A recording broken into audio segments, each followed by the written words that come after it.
The ট্রান্সেন্ডেন্টে আপনাকে স্বাগতম। এই ভিডিওতে আমরা শিখব HTML কোড প্রি এবং বিআর এবং এটি কিভাবে কাজ করে। কখনো কখনো আমাদের একটি ওয়েব পেজে কোড প্রদর্শন করতে হয়। ধরুন আমরা ওয়েব ডেভেলপমেন্ট নিয়ে একটি প্রবন্ধ লিখছি বা কিছু কোড সিনট্যাক্স ব্যাখ্যা করছি। এখানে আমাদের একটি বাক্যের মধ্যে কিছু CSS রয়েছে। কোডটিকে আলাদাভাবে হাইলাইট করতে আমরা কার্ড এলিমেন্ট ব্যবহার করব। আমরা CSS অংশের আগে একটি কার্ড ট্যাগ এবং পরে একটি ক্লোজিং কার্ড ট্যাগ লিখি। তাৎক্ষণিকভাবে স্টাইল পরিবর্তন হয়ে যায়। এটি মনোস্পেস ফন্টে পরিবর্তিত হয়, যা স্পষ্টতা বৃদ্ধি করে এবং আমরা এটি প্রয়োজন মতো কাস্টমাইজ করতে পারি। ডিফল্টভাবে কার্ড এলিমেন্ট ইনলাইন থাকে, অর্থাৎ CSS বাক্যের অংশ হিসেবে থাকে। কার্ড ট্যাগে ক্লোজিং হলে এটি দেখাবে গুরুত্বপূর্ণ টেক্সট ব্যবহার হয়েছে। এখন যদি আমরা সত্যিই কিছু HTML সম্পর্কে লিখতে চাই, আমরা এই নির্দিষ্ট শব্দ এককে ব্র্যাকেটে ঘেরানোর মাধ্যমে পরিবর্তন করার চেষ্টা করছি, তবে দুঃখজনকভাবে এটি ওই এলিমেন্ট শব্দটিকে সহজে এক শিরোনামে রূপান্তর করেছে।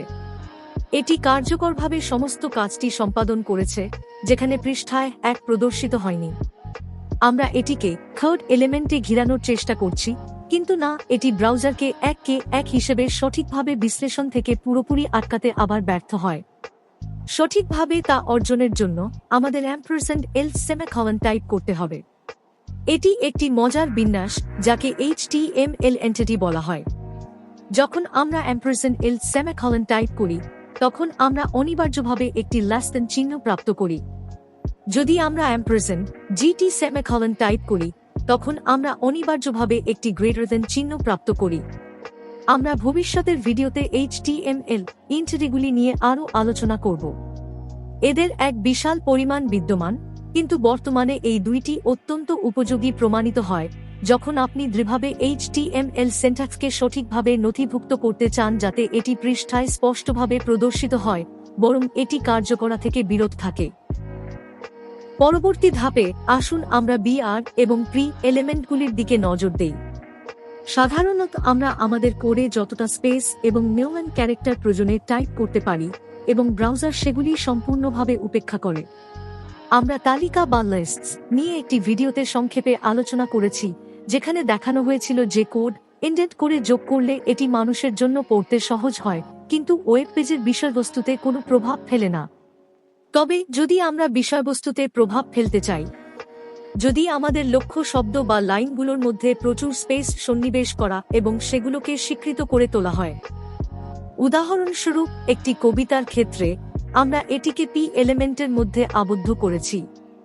কবিতাটি দুটি বাক্যের সমষ্টি, যা মিলেই এক প্যারাগ্রাফের মতো দেখায়, কিন্তু পৃষ্ঠায় এর প্রদর্শন সঠিক নয়। ব্রাউজার কবিতার মধ্যে থাকা লাইন ব্রেকগুলো উপেক্ষা করে, ফলে মনোযোগসহ বিন্যাস ও তার গভীর অর্থ হারিয়ে যায়। আমরা প্রতিটি লাইনকে পৃথক প্যারাগ্রাফে রূপান্তর করতে চাই না, কারণ এরা স্বাধীন প্যারাগ্রাফ নয়, বরং আমরা চাই প্রতিটি লাইনের শেষে এমন একটি সিম্পল লাইন ব্রেক হোক যা ব্রাউজার সম্মানিত করে। এটাই বিআর এলিমেন্টের মূল উদ্দেশ্য। এটি আমাদের একটি লাইন ব্রেক যোগ করার উপায় দেয়। প্রত্যেক লাইনের শেষে বিআর এলিমেন্ট বসানোর ফলে এখন কবিতাটি সঠিকভাবে প্রদর্শিত হচ্ছে। বিআর একটি সহজ এক ট্যাগ। এটির জন্য কোনো ওপেনিং বা ক্লোজিং ট্যাগের প্রয়োজন নেই। এর মধ্যে কিছুই থাকে না। এটি শুধুমাত্র একটি লাইন ব্রেকের স্থান নির্ধারণ করে। চলুন আরেকটি কবিতা দেখি, যেখানে স্পেসিং আরও অনিয়মিত এবং অর্থবহ। এখন পুরো কবিতাটি এলোমেলোভাবে সাজানো শব্দের গুচ্ছের মতো দেখাচ্ছে। আমরা প্রতিটি লাইনের শেষে বিআর এলিমেন্ট যোগ করতে পারি, কিন্তু এটি ইন্ডেন্টেশন বা প্রবাহমান সাদা স্থান সংরক্ষণ করবে না, যা কবিতার মূল ভাব প্রকাশ করে। আমাদের স্পেসিংকে বিষয়বস্তুর মধ্যেই সংযুক্ত করতে হবে, কারণ এটি কবিতার অর্থের একটি অবিচ্ছেদ্য অংশ।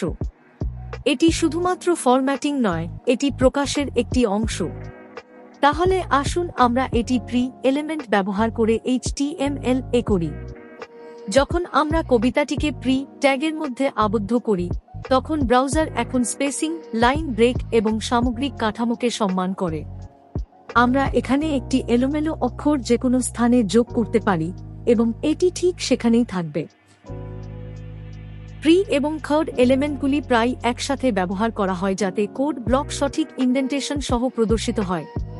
এখানে একটি উদাহরণ রয়েছে যা এই এলিমেন্টগুলিকে একত্রিত করে। আমরা HTML লিখেছি যেখানে HTML এন্ট্রিজ ব্যবহার করা হয়েছে।